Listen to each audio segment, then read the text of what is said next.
আমার এই লোহাগড়ায় আমাদের ভাইয়েরা শুধুমাত্র কি চোখের পানি ফেলেছে? শুধুমাত্র কি আপনারা ঘাম ঝরিয়েছেন, নাকি এখানে রক্ত ঝরেছে?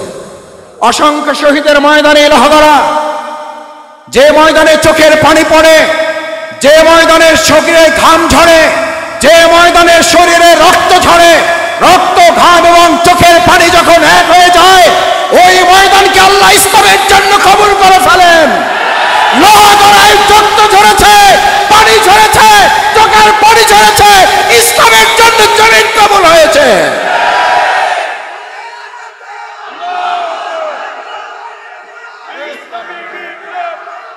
আমার সংগ্রামী ভাইয়েরা,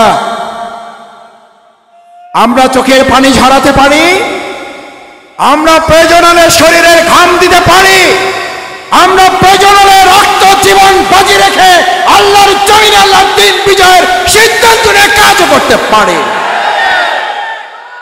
যদি আল্লাহর জমিনে আল্লাহর এই দিন বিজয় করার জন্য আমাদের জীবন এবং মৃত্যুর ফয়সালার মাঝখানে দাঁড়িয়ে যেতে হয়, জীবন এবং মৃত্যুর ফয়সালার মুখোমুখি দাঁড়িয়ে আমাদের শহীদ আমিরে জামাত নিজামী ভাই, আলী হাসান মোহাম্মদ মুজাহিদ, মীর কাসেম আলী মিন্টু, শহীদ আব্দুল কাদের মোল্লা, শহীদ কামারুজ্জামানেরা ফাঁসির মঞ্চে যেভাবে হাসতে হাসতে গিয়েছেন, যদি প্রয়োজন হয় আগামী দিনে ইসলামের জন্য, আল কোরআনের জন্য, ইসলামী রাষ্ট্র বিনির্মাণের জন্য হাসতে হাসতে ফাঁসির মঞ্চে যাইতে রাজি আছো কারা?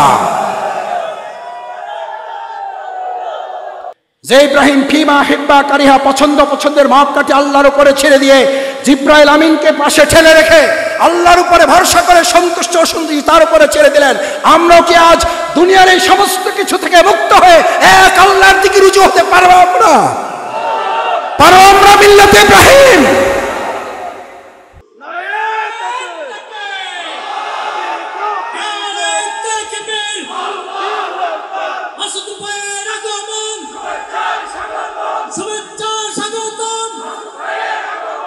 أعوذ بالله من الشيطان الرجيم بسم الله الرحمن الرحيم رب اشرح لي صدري ويسر لي أمري واحلل عقدة من لساني يفقهوا قولي صدق الله العظيم وصدق رسوله النبي الكريم ونحن على ذلك من الشاهدين الشاكرين। আজকের আমাদের অত্যন্ত শ্রদ্ধাভাজন মরহুম আল্লামা সিদ্দিক আহমদ আজাদ, বীর চট্টলার অন্যতম সিংহপুরুষ, মুজাদ্দিদে জামান, ইসলামী আন্দোলনের অন্যতম একজন রাহবার, আমাদের সেই পরিবারের এই ইসলামী ইসালে সওয়াব মাহফিল অন্যান্য বারের মতো এবারও এই মাহফিলের সম্মানিত সভাপতি,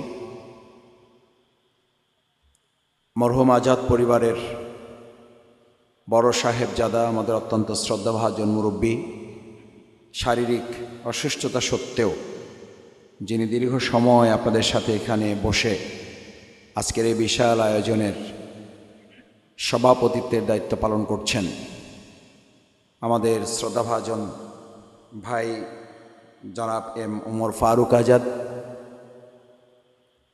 আমি যার অনুরোধ মূলত রাখার জন্য এখানে এসেছি এবং আপনাদের সাথে দেখা করার জন্য এসেছি, এই আয়োজনের অন্যতম সমন্বয়ক, আয়োজক, মরহুম আজাদ পরিবারের সম্মানিত ভাই, আমার অত্যন্ত শ্রদ্ধাভাজন জনাব ফানাফিল্লাহ আজাদ ভাই, এখানে পরিবারের অন্যতম সদস্য জনাব মোহাম্মদ তাজাল্লি আজাদ ভাই সহ ইতিপূর্বে আমি এসে যার বক্তব্য রাস্তা থেকে শুনতে এ পর্যন্ত এসে শেষ ওনার কথা শুনেছি, আমার অত্যন্ত শ্রদ্ধাভাজন বিশিষ্ট ইসলামিক স্কলার, আলেমে দ্বীন, খতিব সাদিকুল ইসলাম আজহারি ভাই, উপস্থিত অন্যান্য গণ্যমান্য ব্যক্তিবর্গ, বিভিন্ন দল মত এবং পথের সম্মানিত সুধীবৃন্দ, ইমাম, খতিব, শিক্ষক মণ্ডলী, আমার সামনে উপস্থিত আমাদের প্রিয় মাতৃভূমি বাংলাদেশ বিনির্মাণের আগামী দিনের কারিগর, তরুণ যুবক ভাইয়েরা, আমার পিতৃ সমতুল্য সম্মানিত মুরব্বিয়ানে কিরাম, সাংবাদিক বন্ধুগণ, আইন শৃঙ্খলায় নিয়োজিত সম্মানিত সদস্যবৃন্দ, মাইকের আওয়াজ শুনছেন আমাদের সম্মানিত মা এবং বোনেরা, উপস্থিত সম্মানিত মুসল্লিয়ানে কিরাম, আপনাদের সবাইকে আজ এই মধ্যরাতে কষ্ট করে যারা এখানে উপস্থিত আছেন, যারা মাইকের আওয়াজ শুনছেন, তাদের সবাইকে অন্তরে অন্তঃস্থল থেকে হৃদয়ের সবটুকু আবেগ এবং ভালোবাসা দিয়ে সশ্রদ্ধ সালাম জানাচ্ছি। আসসালামু আলাইকুম ওয়া রাহমাতুল্লাহি ওয়া বারাকাতুহু। আলহামদুলিল্লাহ, মহান আল্লাহ সুবহানাহু ওয়া তাআলার দরবারে শুকরিয়া যে আল্লাহ সুবহানাহু ওয়া তাআলা আমাদেরকে মহাগ্রন্থ আল কোরআনের ভালোবাসায় এখানে সম্পৃক্ত করে ইসলামের কিছু আলোচনা শুনে সেই অনুযায়ী আমল করা এবং তার আলোকে একটা পরিবার, সমাজ, রাষ্ট্র বিনির্মাণের জন্য এখানে কবুল করেছেন, মঞ্জুর করেছেন। তিনি দয়া করে, অনুগ্রহ করে আমাদেরকে এখানে সামিল হওয়ার তৌফিক দিয়েছেন। আমরা সিজদাবনত চিত্তে মস্তক অবনত করে মধ্যরাত পার হয়ে গেছে, আল্লাহ তাআলার দোয়া কবুলের আসমানের দরজাগুলো উন্মুক্ত করে দেওয়া হয়েছে।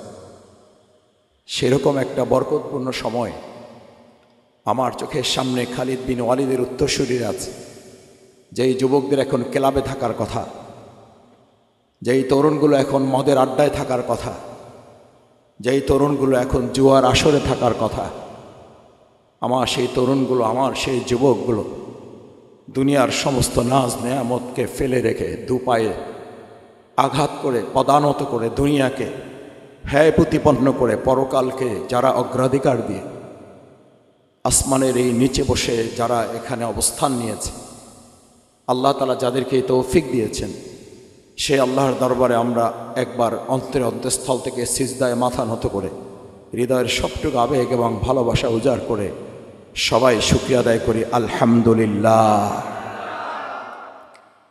আল্লাহ তাআলার কাছে প্রথমে তৌফিক কামনা করি। আমাদের অত্যন্ত শ্রদ্ধাভাজন আল্লামা সিদ্দিক আহমেদ আজাদ রাহিমাহুল্লাহ, আল্লাহ তাআলা দয়া করে আমাদের এই ইসলামের বীর সিংহ পুরুষ, যিনি দীর্ঘদিন আল্লামা দেলোয়ার হোসেন সাঈদী রাহিমাহুল্লাহর এই জালসার খেদমতে নিজেকে নিয়োজিত করেছিলেন, পেশ করেছিলেন, আল্লাহ তাআলা তাকে জান্নাতের মেহমান হিসাবে কবুল করুন। এই পরিবারকে আল্লাহ তাআলা কবুল করুন। এই পরিবারের সাথে আমরা যারা আজকে এখানে সম্পৃক্ত হয়েছি, আল্লাহ তাআলা মেহেরবানি করে আমাদের জীবনের সমস্ত গুনাহ খাতা মাফ করে তার দিনের জন্য আমাদেরকেও মেহেরবানি করে কবুল ও মঞ্জুর করুন। সম্মানিত ভাইয়েরা, মা এবং বোনেরা, আমার তরুণ যুবকেরা, আমাদের শ্রদ্ধাভাজন আলোচকবৃন্দ, বিশেষ করে আনমা শামসুল ইসলাম সাবেক এমপি, অত্যন্ত বিনয়ী মানুষ, আমার মতো ছোট মানুষকে গতকালকে থেকে আজ পর্যন্ত আমি এখানে গাড়িতে আসতে আসতে, আমি যেহেতু বাইরে ছিলাম ফোনগুলো রিসিভ করতে পারি নাই, আমি গুনতেছিলাম যে উনি কতবার কল করেছেন আমাকে। আমি হিসাব করে দেখলাম এখানে উনি আমাকে 48 বার ফোন করেছেন। আলহামদুলিল্লাহ, শেষ পর্যন্ত আমি দেশে ঢুকে যখন আমার ফোনটা চালু করতে পেরেছি, আমি ওনাকে নিজ থেকে ফোন করে ক্ষমা চেয়েছি। উনি আমাকে বলেছেন, আমাকে মাসুদ ভাই ডাকে। আমি বলি যে আপনি আমাকে মাসুদ ডাকবেন, তো উনি শোনেন না, উনি মাসুদ ভাই ডাকে। আমি বললাম যে আপনি তো এতবার কষ্ট করার দরকার ছিল না, আপনি একবার নির্দেশ দিলেই আমার জন্য যথেষ্ট। আপনি প্রথমবার যখন আমাকে ফানাফিল আজাদ ভাই বলেছেন, শামসুল ইসলাম ভাইকে ধরিয়ে দিয়েছিলেন, নিশ্চয়ই আজাদ ভাই মনে আছে, আমি তখন ওয়াদাবদ্ধ হয়েছি। আগামীকালকে ঢাকায় অনেক বড় প্রোগ্রাম, আপনারা জানেন, সকাল 8টায় আমাদের প্রস্তুতি রাখার জন্য বলা হয়েছে। আমরা সবাই চেষ্টা করব সেখানে প্রোগ্রামে হাজির হওয়ার জন্য। সে কারণে আমার ভালো হতো যদি আজকে ঢাকায় থাকা যেত রাত্রে। তারপরেও আমি নিতান্ত আপনাদেরকে একটু সালাম দেওয়ার জন্য, আপনাদের সাথে বিশেষ করে মরহুম আজাদ পরিবারের বরকতের সাথে নিজেকে সম্পৃক্ত করে নিজেকে ধন্য করার জন্য আপনাদের দোয়ায় নিজেকে সম্পৃক্ত করার জন্য আমি আজকে মূলত আপনাদের কাছে হাজির হয়েছি। আপনাদেরকে খুব বেশি কষ্ট দেব না। আল্লাহ সুবহানাহু ওয়া তাআলা আমাদের প্রিয় আনামা শামসুল ইসলাম ভাইকে কবুল করুন, জনাব শাহজাহান চৌধুরী ভাইকে আল্লাহ কবুল করুন। আমাদের সম্মানিত সিটি মেয়র, উনি আসার জন্য চেষ্টা করেছেন, আসতে পারেন নাই, আল্লাহ তাআলা ওনাকে উত্তম জাযা দান করুন। আমাদের সম্মানিত নেতৃবৃন্দ যারা আছেন, কষ্ট করেছেন, পরিবারের সদস্যবৃন্দ যারা এই আয়োজনের সাথে সম্পৃক্ত থেকে খেদমতে নিয়োজিত হয়েছেন, আল্লাহ তাআলা তাদের প্রত্যেকের এই খেদমতের উসিলায় দুনিয়ায় আমাদেরকে সম্মানিত করুন। কাল কিয়ামতের দিন এর উসিলায় আমাদের প্রত্যেককে জাহান্নাম থেকে বাঁচে আমাদেরকে জান্নাতের উপযোগী হিসাবে প্রত্যেককে কবুল করুন। সকলে বলুন আমিন। সম্মানিত সুধী মণ্ডলী, আমরা কোরআনের আলোচনায় আসি শুধু কি বলার জন্য, শুধু কি শোনার জন্য, নাকি কাজ করার জন্য? প্রিয় নবী মুহাম্মদুর রাসূলুল্লাহ সাল্লাল্লাহু আলাইহি ওয়াসাল্লাম, একটু জোরে বলেন সাল্লাল্লাহু আলাইহি ওয়াসাল্লাম। প্রিয় নবী মুহাম্মদুর রাসূলুল্লাহ সাল্লাল্লাহু আলাইহি ওয়াসাল্লাম আমাদের জন্য দুটো সতর্ক বার্তা দিয়েছেন। যারা কষ্ট করে এই রাতে কথা শুনছেন, আমাদেরকে এটা ধারণ করতে হবে। প্রিয় নবী মুহাম্মদুর রাসূলুল্লাহ সাল্লাল্লাহু আলাইহি ওয়াসাল্লাম আমাদেরকে স্মরণ করান হযরত আব্দুল্লাহ ইবনে মাসউদ রাদিয়াল্লাহু তাআলা আনহুকে। এরকম একদম বুকের কাছে মাথাটা নিলেন, নিয়ে বললেন, আব্দুল্লাহ ইবনে মাসউদ, ভালো করে মনে রাখো, আমার উম্মাহ আমার অনুপস্থিতিতে দুটো বড় সংকট, দুটো বড় ফিতনা তৈরি হবে। কয়টা? দুটা ফিতনা তৈরি হবে। এটা করোনার চেয়েও ভয়ঙ্কর। আমাদের সাদিকুল ইসলাম আজহারি ভাই করোনার সংকটের কথা বলেছেন, আর প্রিয় নবী রাসূল করিম সাল্লাল্লাহু আলাইহি সাল্লাম এই সংকটের সাথে আরও দুটো ভয়ঙ্কর সংকটের কথা বলেছেন। ওয়ায়াকুলুনা মা লা ইয়াফআলুন। সংকটটা হচ্ছে বলার লোক থাকবে, শোনার লোক থাকবে, কিন্তু কিসের লোক থাকবে না? ওয়ায়াকুলুনা মা লা ইয়াফআলুন। বলবে কিন্তু করবে না, শুনবে কিন্তু করবে না। আজকে আমরা এখানে যারা আসছি, বলতে আসছি, শুনতে আসছি, নাকি বলতে এবং শুনতে করতেও আসছি? আমরা কয়টা কাজ করব? বলবো, শুনবো এবং করব। দেখি করার সাথে কারা আছি? আমরা আছি ইনশাআল্লাহ। আল্লাহ আপনি করার লাইনে আমাদের কবুল করুন, করার কাতারে আমাদেরকে শামিল করুন। এই করার কথা বলেছেন কে? আল্লাহর নামটা একটু জোরে বলেন। করার কথা বলেছেন কে? আল্লাহ। ওয়ালা তাকুলু মা লা তাফআলুন। তোমরা বলবা কিন্তু করবা না। কাবুরা মাকতান ইনদাল্লাহি আন তাকুলু মা লা তাফআল। তোমরা বলবা কিন্তু করবা না। আল্লাহর কাছে প্রিয় হবে না ঘৃণা হবে? প্রিয় হবে না ঘৃণা হবে? আমরা এখানে প্রিয় হতে আসছি না, ঘৃণিত হতে আসছি। আল্লাহ তাআলা আমাদেরকে প্রিয় হওয়ার কাতারে শামিল করুন, ঘৃণার কাতার থেকে আমাদেরকে হেফাজত করুন। প্রথম সংকটটা কি? ওয়ায়াকুলুনা মা লা ইয়াফআলুন। বলবে কিন্তু করবে না। কারণ বলবে এবং করবে এটা ঈমানদারদের বৈশিষ্ট্য, আর বলবে করবে না, শুনবে মানবে না, এটা কার বৈশিষ্ট্য? কাফেরদের বৈশিষ্ট্য। সাহাবায়ে কেরামদের বৈশিষ্ট্য ছিল ক্বালু সামি'না ওয়া আতা'না। আমরা শুনলাম, মানলাম। আর আজকে যে জামানা আমরা বাস করছি, শুনলাম ওয়া আসাইনা, সামি'না ওয়া আসাইনা। আমরা শুনলাম কিন্তু মানলাম না। এই লোক এখন এই জামানায় আর নাই। আছে চট্টগ্রামে নাই, চট্টগ্রামে আছে, লোহাগড়ায় নাই, লোহাগড়ায় আছে, এই এলাকায় নাই। এরপরে আর যাইলাম না। ভাইয়েরা বলতেছে এখানেও আছে। আল্লাহ আমাদের হেফাজত করুন। আল্লাহ তাআলা এই কাতার থেকে আমাদেরকে মাহরুম করুন। এই জামানাটা হচ্ছে দ্বিতীয় সংকট বলা হচ্ছে ওয়ায়াফআলুনা মা লা ইউমারুন। একেবারে যে করবে না তা না, করবে, পছন্দ হইলে করবে, পছন্দ না হইলে করবে না। এই আমল রাসূল সাল্লাল্লাহু আলাইহি সাল্লাম বলেছেন আসবে, আর আমাদের বলতে হবে এসে গেছে। রাসূল সাল্লাল্লাহু আলাইহি সাল্লাম পাস্ট টেন্সে বলেছেন না, ফিউচারে বলছেন। আর আমাদের বলতে হবে এটা কোন টেন্সে? Present tense, present continuous tense, এটা এখন আমরা পার করতেছি এই সময়, যে পছন্দ হইলে করবে, পছন্দ না হইলে করবে না। মহাগ্রন্থ আল কোরআনের সমস্ত আয়াত মুসলমানদের জন্য নাকি ভাগ করা আছে? আকিমুস সালাত, এটা কার কথা? এটা আমার পছন্দ, এটা আমি মানব। আকিমুদ্দিন, এটা কার কথা? এইটা বললে বলবে যে এইটা আসলে একটু ঝামেলা আছে। আছে না নেই? কি ঝামেলা আছে?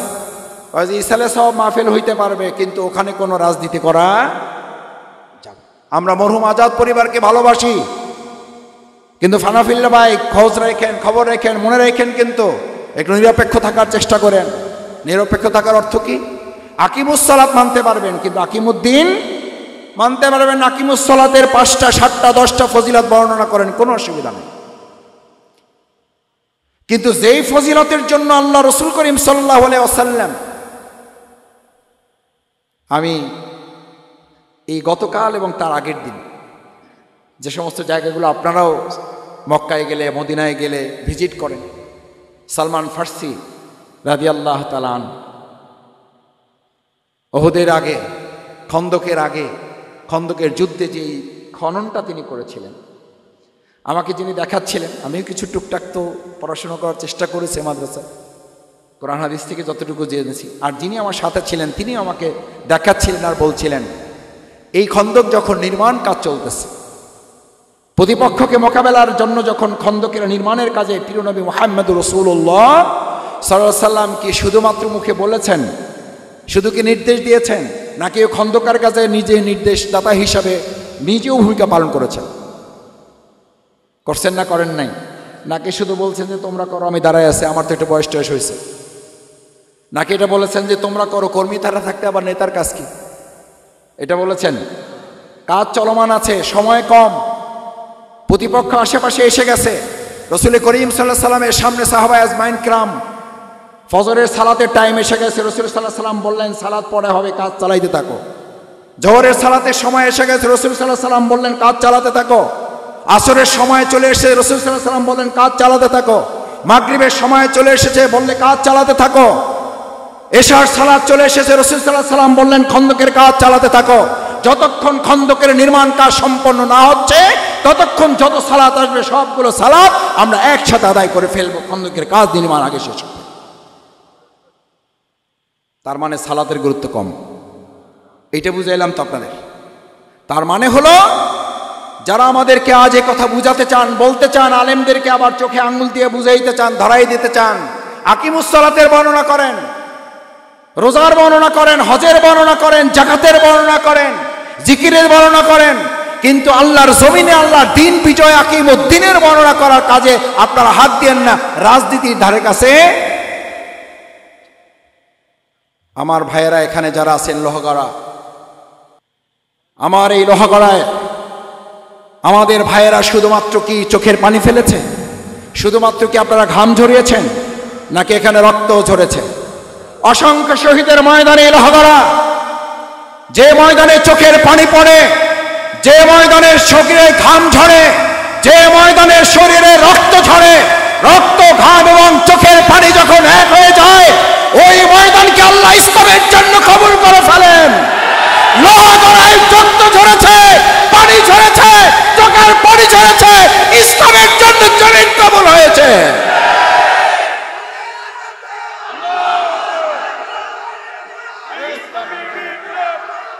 আমার সংগ্রামী ভাইয়েরা,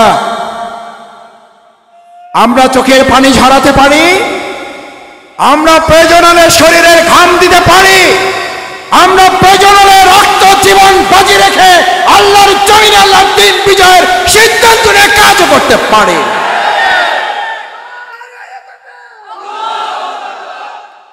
আমরা রাসূল করিম সাল্লাল্লাহু আলাইহি ওয়াসাল্লামের চোখের পানির সুন্নাহও জানি। আমরা একই সময় রাসূল করিম সাল্লাল্লাহু আলাইহি ওয়াসাল্লামের দান মোবারক শাহাদাতের সুন্নাহ আমরা ধারণ করি। আমরা রাসূল করিম সাল্লাল্লাহু আলাইহি ওয়াসাল্লামের রক্তের জুতা মোবারক আটকে যাওয়ার সুন্নাহর অনুসারীও আমরা। সুতরাং আমাদেরকে শুধু চোখের পানির সুন্নাহর ওয়াজের মধ্যে সীমাবদ্ধ রাখবেন, সেই বাংলাদেশ এখন আর নাই। ওই বাংলাদেশ ভুলে যান।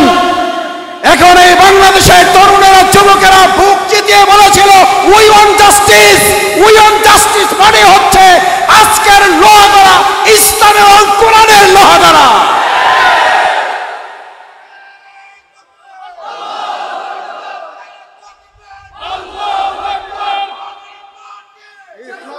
আমার ভাইয়েরা, সেজন্য প্রিয় নবী মুহাম্মদ রাসূলুল্লাহ সাল্লাল্লাহু আলাইহি ওয়াসাল্লাম আমাদের শুধু কথা বলতে বলেন নাই, শুনতে বলেন নাই, আমাদের কাজও করতে বলেছেন। ভাই এখানে আয়াত দিয়ে শুরু করেছেন ঘোষণা, আল্লাযীনা আমানু ইউকাতিলুনা ফি সাবিলিল্লাহ ওয়াল্লাযীনা কাফারু ইউকাতিলুনা ফি সাবিলিত তাগুত। এই জন্য আমি মাঝে মধ্যে বলি, আমরা যখন জিজ্ঞেস করি ভাই আপনি কি, কয় যে আমি ইসলামী আন্দোলনের সুদী শুভাকাঙ্ক্ষী।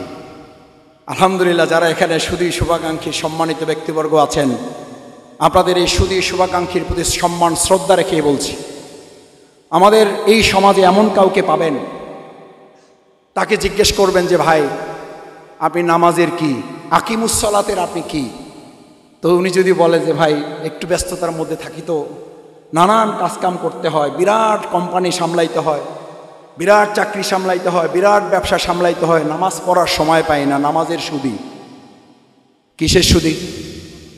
নামাজের সহযোগী। কিসের সহযোগী? আচ্ছা, রোজার সহযোগী বলে কাউকে পাইছেন? রোজা রাখতে পারে না, রোজার কি? নামাজ পড়তে পারেন না, নামাজের কি? এই কথা বললে কি আপনি এটাকে কিভাবে নেবেন যে আমি ভাই নামাজ কালাম পড়ার সময় পাই না, আমি নামাজের কি সুদী? আমি রোজা রাখতে পারি না, রোজার কি? কেউ রোজা রাখলে আমি তার সহযোগিতা করি, এটা ইসলামে অনুমোদন আছে?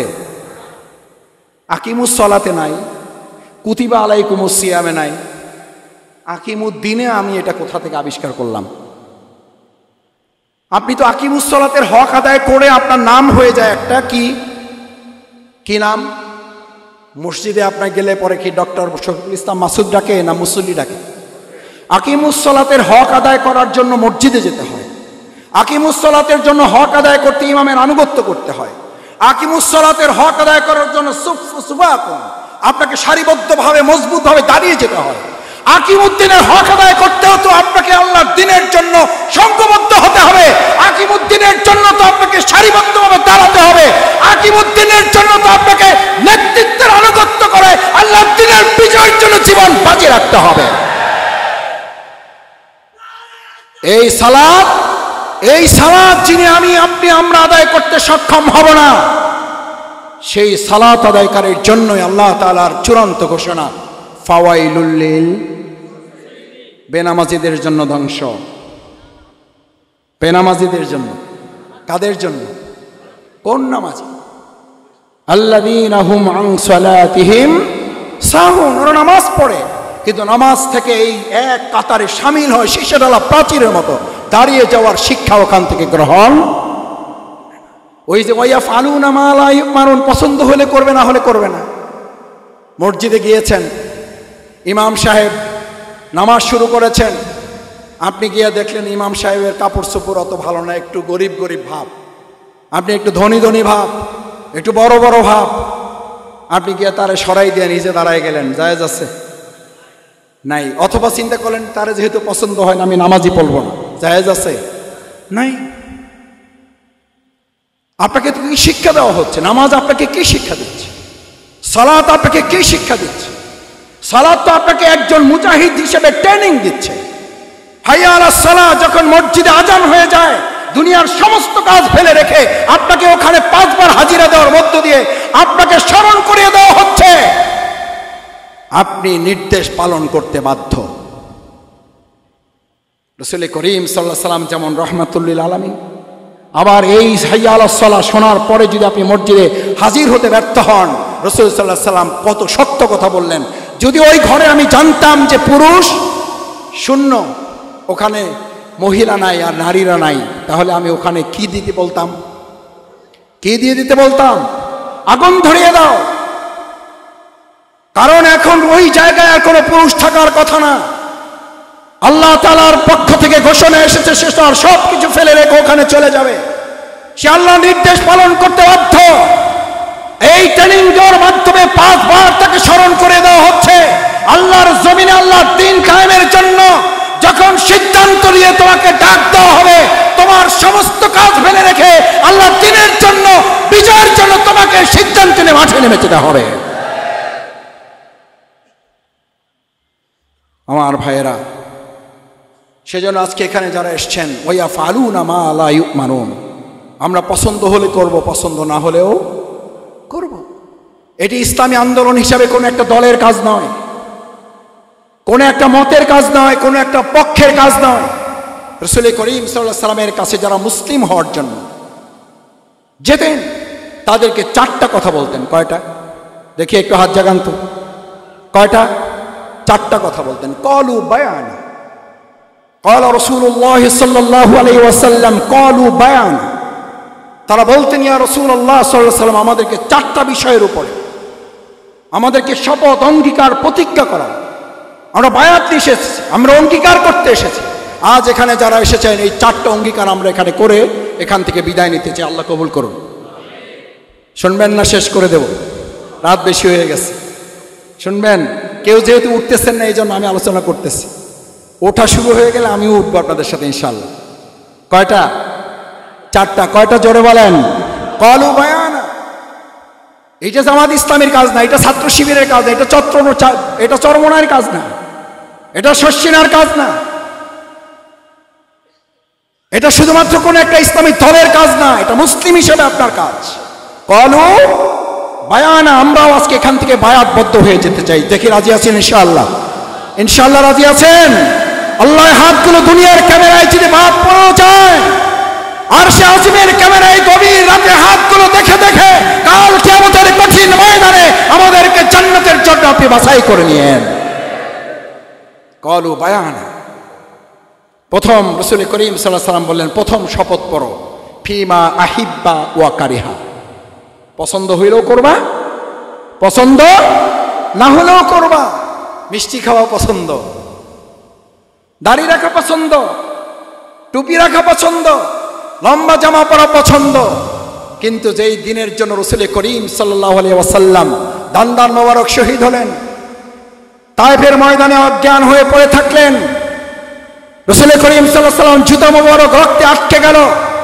আপনার জীবনের 3.5 বছর 4 বছরের কারাগারের সুন্নাহর সাথে আমার সাক্ষাৎ হলো না। ফিমা আহিব্বা ওয়া কারিহা। আমার পছন্দ অপছন্দের কোরবানি আমার এখনো তাহলে করা সম্ভব হয় না। আমার পছন্দ পছন্দ, এটাকে আমার প্রিন্সিপাল মাদ্রাসার উনি, আল্লাহ তাআলা এখনো ওনাকে হায়াতে বাঁচিয়ে রেখেছেন, উনি বলতেন পছন্দ অপছন্দের ব্যাপারটা হচ্ছে এজ লাইক এ ব্রেক, ইটের মতো। কিসের মতো? ইটের ভাটা আছে এই এলাকায়? আছে আজাদ ভাই? ইটের ভাটা আছে? চোখের সামনে একটু ভাসান। ইটের ভাটা এজ লাইক এ ব্রেক। একজন মুসলিম একটা ইটের মতো। কিসের মতো? ইটের মতো। ইট কেমন? প্রথমেই একটা কাদার মাটি, এটারে কি করে? এটা বাক্স দিয়ে কি করে? ছাপ্পা মারে। এই ছাপ্পা মারাকে ওরা বলে, এটার নামে সাইজ করা। কি করা? সাইজ করা। আপনার পছন্দ চলবে না। ওই ইট যদি বলে যে না, আমি আর একটু লম্বা হইতে চাই, আমার পাশে একটু মোটা করেন, আমার আর একটু উঁচা করেন, ওর কথা শুনবে না, ছাপ্পার কথা শুনবে। আজ আমরা এখানে মুসলিম হিসেবে যারা আসছি, কথা আমাদেরটা চলবে না, আল্লাহরটা চলবে। আইন আল্লাহরটা চলবে না, আপনারটা চলবে। ইসলাম চলবে নাকি মানুষের মতবাদ চলবে?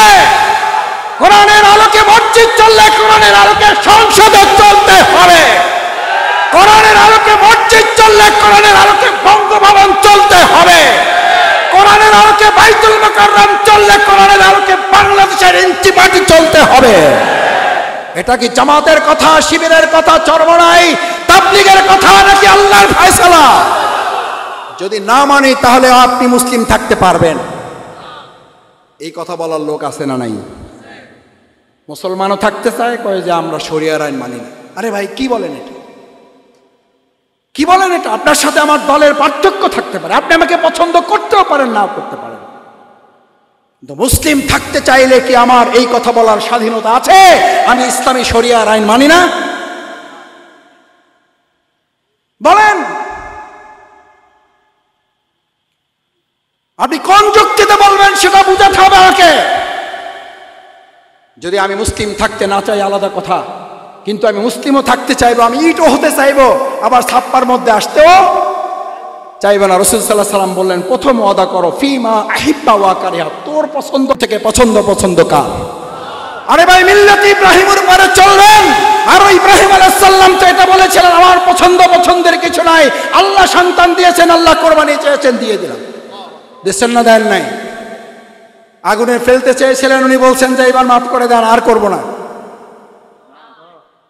কি বলেছিলেন? লোহাগড়ার সামনে এই কথা বলার শফিকুল ইসলাম মাসুদের দরকার আছে বলে মনে করি না। শফিকুল ইসলাম মাসুদের স্পর্ধা থাকার দরকার আছে তাও মনে করি না। শফিকুল ইসলাম মাসুদ আপনাদেরকে বক্তৃতা শোনাতে আসে নাই। আল্লাহর কসম করে বলছি, এই সাতকানি এবং লোহাগড়া এসেছি শহীদ পরিবারের রক্তের সাথে আমি মিলে আমাকে ওখান থেকে উৎসাহিত করার জন্য। আমি এসেছি আপনাদের সাথে মিলে আমাকে গর্বিত করার জন্য, কারণ এই লোহাগড়াকে আমি চিনি।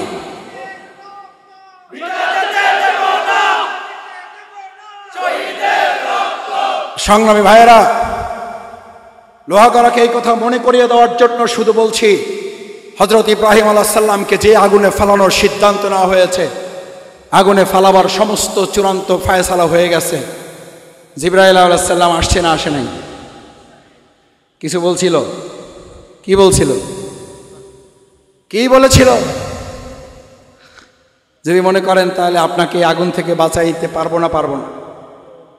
প্রস্তাব দিয়েছিলেন না, দেন নাই? তো উনি তখন বলছিলেন যে আসবেনই, যেহেতু এত দেরি করলেন কেন?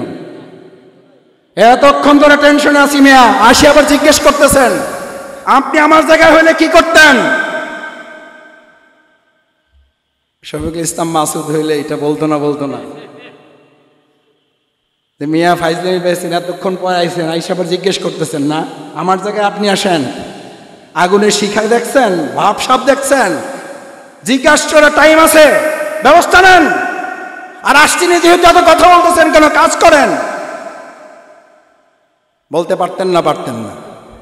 আমার ভাইয়েরা, ইসলামী আন্দোলনের কর্মীদেরকে যে যত দুর্বল মনে করেন, একটা কথা পরিষ্কার লোহাগড়া থেকে জানিয়ে দিতে চাই, আমরা দুর্বল হতে পারি, আমরা সাইজে ছোট হতে পারি, আমরা দলে একটু হালকা হতে পারি, কিন্তু যে আল্লাহর গোলামি করে আমাদের সেই আল্লাহ পৃথিবীর সবচেয়ে শক্তিশালী। আমরা ওই আল্লাহ ছাড়া কোনো কিছু পরোয়া করি না। আমরা তোমাদের কারো হুমকিকে পরোয়া করি না। ইব্রাহিম আলাইহিস সালাম বললেন, আহা জিবরাইল, আফসোস তোমার জন্য। আমি ইব্রাহিম হচ্ছে সে ফিমা আহিব্বা ওয়া কারিহা, আমার পছন্দ অপছন্দ সব কিছু ঠিকঠাক করেছি কার জন্য? আল্লাহর জন্য। ওই আল্লাহ যদি আমাকে আগুনে পোড়াতে পছন্দ করে, আমি ইব্রাহিম ওই আগুনে পুড়তেই পছন্দ, ওখানেই তো ঝাঁপ দেওয়ার জন্য রেডি আছি। সুতরাং আমরা ডিসির সাহায্যের অপেক্ষা করছি, আমরা এসপির সাহায্যের অপেক্ষা করি, আমরা উপদেষ্টাদের দয়া অনুগ্রহের জন্য মুখাপেক্ষী। আমাদের মুক্তির রাস্তা পথ বের করে দেবেন কে? দিয়েছেন কে? দিবেন কে? এত আস্তে কে দিয়েছেন? কে দিবেন? সুতরাং আমাদেরকে ভয় দেখানোর যেন আর কেউ সাহস না করে। ফিমা আহিব্বা ওয়া কারিহা, পছন্দ অপছন্দের মাপকাঠি আমি নই, আপনি নন। কে? আমি আপনি যখন আল্লাহর ফয়সালার উপরে নির্ভর করব, তখন আমাদের সব কাজে সাহায্য করবেন কে? 2024 সালের জুলাই আগস্টে সাহায্য করেছেন কে? আমাদের জানের শত্রুরাও বলেছে, উত্তরা থেকে যাত্রাবাড়ি থেকে আমরা শুধু মানুষ দেখি নাই, মানুষের সাথে আমরা আল্লাহর সাহায্যও দেখেছি। আমি শফিকুল ইসলাম মাসুদ অত্যন্ত ক্ষুদ্র মানুষ, বড় গুনাহগার।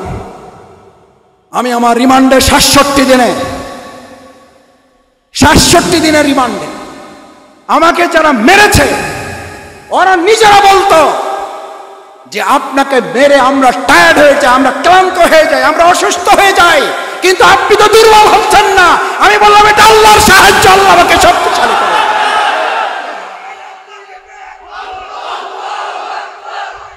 কারণ আল্লাহে, এই গভীর রাতে আল্লাহে, আল্লাহর কসম, আল্লাহর ইজ্জতের কসম, শফিকুল ইসলাম মাসুদের গল্প শোনানোর জন্য এটা বলছি না, এটা লোহাগড়ার ইমানদার তরুণ যুবকদের হৃদয়কে আরো আল্লাহর সাথে সম্পৃক্ত করার জন্য বলছি। ভালো করে কান খুলে শুনে রাখো।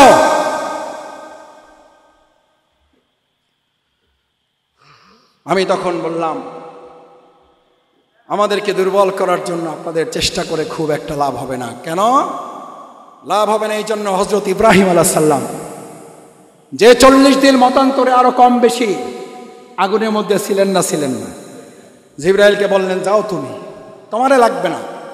যে ইব্রাহিম ফিমা হিব্বা কারিহা, পছন্দের মাপকাঠি আল্লাহর উপরে ছেড়ে দিয়ে জিবরাইল আমিনকে পাশে ঠেলে রেখে আল্লাহর উপরে ভরসা করে সন্তুষ্ট অসন্তুষ্ট তার উপরে ছেড়ে দিলেন, আমরাও কি আজ দুনিয়ার এই সমস্ত কিছু থেকে মুক্ত হয়ে এক আল্লাহর দিকে রুজু হতে পারবো? আমরা মিল্লাতে ইব্রাহিম। কার উপরে ভরসা? না এমপির উপরে, মন্ত্রীর উপরে, উপদেষ্টা, প্রধান উপদেষ্টা কে? আমি শফিকুল ইসলাম মাসুদের গল্পের জন্য এটা বলি নাই। আমার তখন মনে পড়েছিল ইব্রাহিম আলাইহিস সালামের পরবর্তী প্রজন্ম তাকে জিজ্ঞেস করেছিল, আপনার জীবনের সবচেয়ে ভালো মুহূর্তের গল্প আমাদেরকে শোনান। কিসের মুহূর্ত? সবচেয়ে আনন্দের মুহূর্ত, মজার মুহূর্তের গল্প শোনান। আমাদের ছেলেমেয়েরা, আমরা দাদা দাদি নানা নানিকে পাইলে জিজ্ঞেস করি না করি? ওনাকে জিজ্ঞেস করছেন, আমাদেরকে আপনার জীবনের সবচেয়ে সুন্দর আনন্দময় মুহূর্তের কথা বলেন। ইব্রাহিম আলাইহিস সালাম বললেন, আমার জীবনের সবচেয়ে আনন্দ এবং মজার মুহূর্ত হচ্ছে যে 40 দিন মতান্তরে কম বেশি আমি আগুনের ছিলাম, ওই সময়টা ছিল আমার জীবনের জন্য সবচেয়ে আনন্দের। সুবহানাল্লাহ। জেলখানায় আমি অসংখ্য আলেম নেতৃবৃন্দকে দেখেছি। আমার থাকার সুযোগ হয়েছে আলেম নেতৃবৃন্দের সাথে, ওলামায়ে কেরামের সাথে, রাতের পর রাত, সারা রাত তাহাজ্জুদে কাটিয়েছেন। আমি সকালবেলা উঠে ওনাদের সাথে, আমি মানুষ ছোট, আমাকে রাখতো সব বড় বড় আসামিদের, ওনাদের দৃষ্টিতে বড় আসামি, বড় বড় হুজুর। তাই আমি বললাম যে ভাই আমার বয়সও কম, সাইজও কম, দাড়িও তখন এত বড় হয় না। বললাম যে ওনাদের সাথে রাখেন কেন? কয় যে না, আপনার সাইজে ছোট কিন্তু ভলিউম বড়। সাইজে ছোট, ভলিউম বড়, বড় বড়দের সাথে রাখছে। আমি আল্লাহর কাছে শুকরিয়া আদায় করতাম, আলহামদুলিল্লাহ, আল্লাহ কি কারণে আপনি আমাদের কবুল করছেন যে বড় বড় সব দুনিয়ার দৃষ্টিতে আসামি, আর আল্লাহর কাছে নিশ্চয়ই এরা সব প্রিয় বান্দা, এদের সাথে আমাকে থাকার তৌফিক দিয়েছেন, আলহামদুলিল্লাহ। আমি ওনাদেরকে জিজ্ঞেস করতাম যে হুজুর কেমন আছে? কয় মাসুদ একটু আগে ফ্যামিলি আসছিল, দেখা করতে আসছে, জিজ্ঞেস করছে কেমন আছেন। তো বললাম যে আলহামদুলিল্লাহ, জামাই আদরে আছে। জামাই আদরে জামাইরা কই থাকে? জামাই আদরে জামাইরা কোন বাড়িতে থাকে? আসতে কয় কোন বাড়িতে? তো ভাবিরা তো একটু সাধারণত কি হয় আর কি, একটু রিশ করে, রিশ বুঝেন কি করে? রিশ করে। একবার আমি সাথে একজন আলেমের সাথে যাওয়ার সুযোগ পাইছি, তো ওনাকে জিজ্ঞেস করছে ওপাশ থেকে, ভাবি কেমন আছেন? কয় জামাই আদরে আছি। কয় তাহলে থাকেন, আর বাইরে হওয়া লাগবে না। কয় কেন, মন খারাপ করছো? কয় আলহামদুলিল্লাহ, তোমার বাড়িতে থাকলে আমাকে তো সপ্তাহের মধ্যে দাওয়াতে পাওয়া যায়, আর এখানে এক মাসে আমার দাওয়াতের কোনো সিরিয়াল নাই। বিভিন্ন ওয়ার্ডে ওয়ার্ডে আমাদের দাওয়াত নিতে নিতে বলা হয়েছে 1 মাস পরে সিরিয়াল দেন, 1 মাসের আগে আমার কোনো সিরিয়াল দাওয়াতের ফাঁকা নাই। সুবহানাল্লাহ। জেলখানাকে জান্নাতের টুকরা বানাইতে পারেন কে? ইব্রাহিম আলাইহিস সালামের আগুনের ওই টুকরাকে জান্নাতের টুকরা বানিয়েছিলেন কে? ফ্যাসিস্ট স্বৈরাচারীরা এই বাংলাদেশকে আলেম শূন্য করার টার্গেট দিয়েছিল।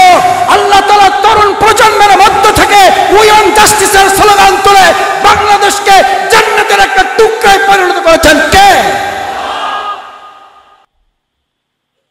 ফিমা আহিব্বাওয়া কারিহা। নাম্বার 2, ফিল উসরে ওয়াল ইউসর। কঠিন যদি হয় তাও করবা, সহজ যদি হয়। ও ভাই, এবার ইটের দ্বিতীয় নাম্বারটা দেখেন, সাইজ করছে, ইট হয়ে গেছে। কোথায় দেশে? রোদে দেশে, রোদে। কোথায় দেশে? রোদে দেশে। ওরে যদি কথা বলার সুযোগ থাকতো, যদি জিজ্ঞেস করতো ইঞ্জিনিয়ার অথবা ইট বাটার মালিক, ভাই আসসালামু আলাইকুম, কল্পনা করেন যে ওর কথা বলার শক্তি আছে, বলবে সালাম দেওয়ার টাইম পেলেন না। এমনি যে চাপা দিছেন কিছু বলি নাই, এখন আবার দিছেন কোথায়? করার ওদের মধ্যে দিছেন এই পর্যন্ত যেন শেষ হয়, সামনে আর যাইয়েন না, তাহলে কিন্তু আমি আপনার সাথে নাই। ইট হয়েছে না? হবে না? হবে না। এই ইটকে তারপরে দেওয়া হয় কোথায়? আগুনের মধ্যে। কোথায় দেওয়া হয়? কড়া আগুনের মধ্যে ঢেলে দেওয়া হয়। এই ইটকে যদি কথা বলার কল্পনার শক্তি দিয়ে আসুন, যদি কথা বলার সুযোগ করে দেওয়া হতো, আর ইটকে যদি জিজ্ঞেস করা হতো, ভাই ইট কি খবর, কি করা যায় আপনার ব্যাপারে, ফায়সালা কি?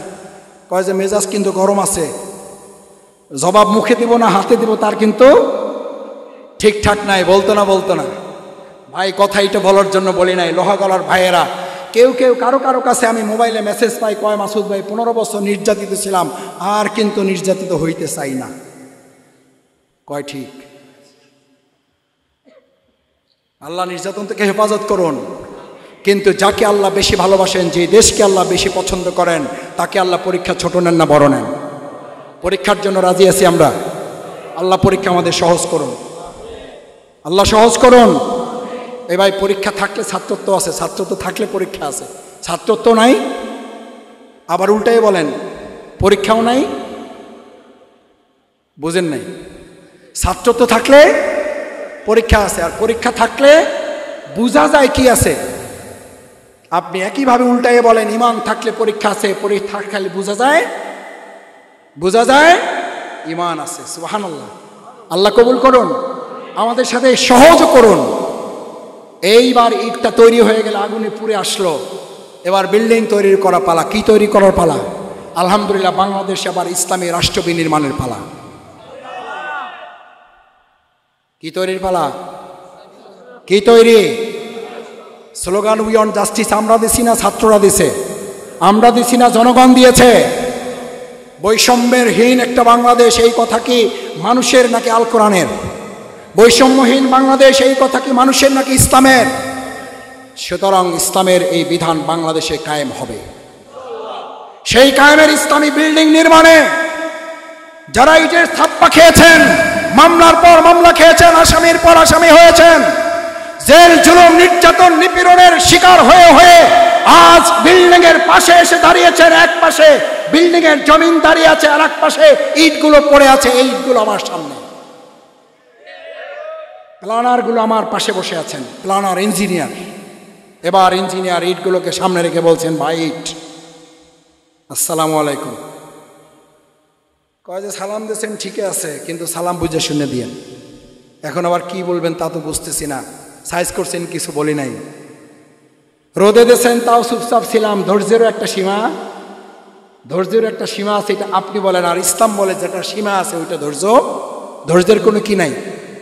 ধৈর্যের সীমা ততক্ষণ পর্যন্ত, হাত্তা আতাহুম নাসরুনা, ততক্ষণ পর্যন্ত ধৈর্য ধরো যতক্ষণ না কার সাহায্য আসে। কার সাহায্য? ওমা সবরুকু, তোমার ততক্ষণ ধৈর্য। হাত্তা আতাহুম নাসরুনা। প্ল্যানাররা ইঞ্জিনিয়ার এসে ইটগুলোকে পাশে রেখে বলল, ভাই ইট এবার এক জায়গায় হও। বলছে না এক জায়গায় হইতে পারবো না, নানান ঝামেলা আছে। বলছে না হইতে হবে। আচ্ছা ভাই বলেন, 3 লক্ষ ইট এক জায়গায় পড়ে আছে, দেখে কেউ বলছে এটা বিল্ডিং? বলবে? ওই ইটগুলোকে সিদ্ধান্ত মানতে হবে।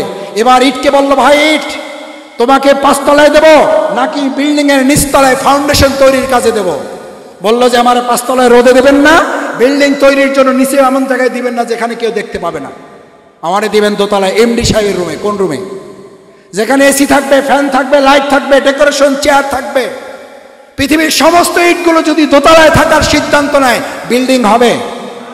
এখানে যারা আছেন ইটগুলোর কাছে জানতে চাই, আমাদের প্ল্যানাররা আল্লাহর মূল প্রাণ থেকে আমাকে যদি ছাদে কবুল করে, ছাদের জন্য রাজি আছি।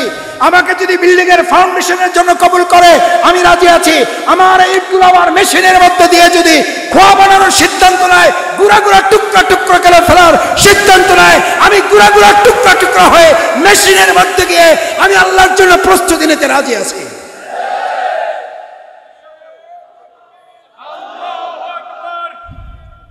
সম্মানিত ভাইয়েরা, সব শেষ। তাহলে এই কঠিন এবং সহজ পারবো ইনশাল্লাহ? সব শেষ। ফিল মানশাতি ওয়াল মাকরাহি, আমার কাজ হবে শুধুমাত্র কার সন্তুষ্টি? মানুষকে সন্তুষ্ট করবেন, একজন সন্তুষ্ট হবে, পাঁচজন সন্তুষ্ট হবে না। আল্লাহকে সন্তুষ্ট করবেন, সবাইকে আপনার উপরে সন্তুষ্ট করে দেওয়ার দায়িত্ব কে নেবেন? মাওলানা দিলওয়ার হোসেন সাইদ রাহিমাহুল্লাহর কথা মনে পড়ে। মাঝে মধ্যেই আমার সাথে যতটুকু কথা হয়েছে আমি শুধু অহংকার করে, হিংসা তো বলা যাবে না, জিজ্ঞেস করতাম যে হুজুর আপনাকে লোকেরা এত ভালোবাসে কেন, বলেন, এর কোনো জবাব কি আপনার কাছে আছে, জানেন কিছু? তো আমাকে খুব স্নেহ করতেন, বলে যে আমার একটা মাসুদ আছে আর তুমি একটা মাসুদ, ওনার একটা মাসুদ আছে মাসুদ বিন সাইদি, আর তুমি একটা মাসুদ। তো এই দুইটা মাসুদকে পাশে বসাইয়া উনি আমাকে বলতেন, মাসুদ ভাইকে ওইটা আমি বলেছি, দুইটা মাসুদকে পাশে বসাই উনি বলতেন যে এই মাসুদ থাকলে এই মাসুদ আমার না হইলেও চলবে। আমি তখন হুজুরকে বললাম যে হুজুর আপনি আমাদেরকে এত ভালোবাসেন, আপনাকে মানুষ এত ভালোবাসে কেন? তখন উনি একটা কথা বলেছেন, আমি আল্লাহকে ভালোবাসি, মানুষকে ভালোবাসার উপযুক্ত হিসাবে আল্লাহ এই ব্যবস্থা করে দিয়েছেন, সুবহানাল্লাহ। সুতরাং আমরা ভালোবাসবো কাকে? গোটা পৃথিবীর মানুষকে ভালোবাসার আমাদের ব্যবস্থা করে দেবেন কে? আল্লাহ সুবহানাহু ওয়া তাআলা। ফিল মানশাতি ওয়াল মাকরাহি, সবশেষ ফিল ইউহয়ি ওয়া ইউমীত। যদি আল্লাহর জমিন, আল্লাহর এই দিন বিজয় করার জন্য আমাদের জীবন এবং মৃত্যুর ফয়সালার মাঝখানে দাঁড়িয়ে যেতে হয়, জীবন এবং মৃত্যুর ফয়সালার মুখোমুখি দাঁড়িয়ে আমাদের শহীদ আমিরে জামাত নিজামী ভাই আলী হাসান মোহাম্মদ মুজাহিদ, মীর কাসেম আলী মিন্টু, শহীদ আব্দুল কাদের মোল্লা, শহীদ কামারুজ্জামানেরা ফাঁসির মঞ্চে যেভাবে হাসতে হাসতে গিয়েছেন, যদি প্রয়োজন হয় আগামী দিনে ইসলামের জন্য, আল কোরআনের জন্য, ইসলামী রাষ্ট্র বিনির্মাণের জন্য হাসতে হাসতে ফাঁসির মঞ্চে যাইতে রাজি আছো কারা? ফিল ইউহয়ি ওয়া ইউমীত, ফিল ইউহয়ি ওয়া ইউমীত।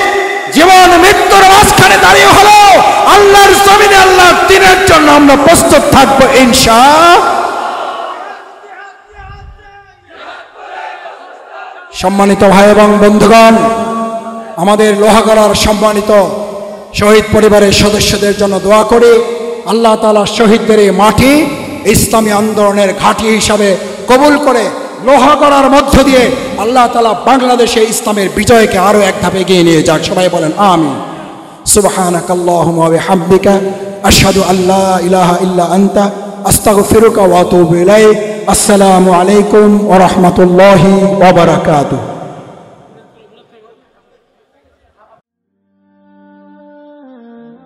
IUB media.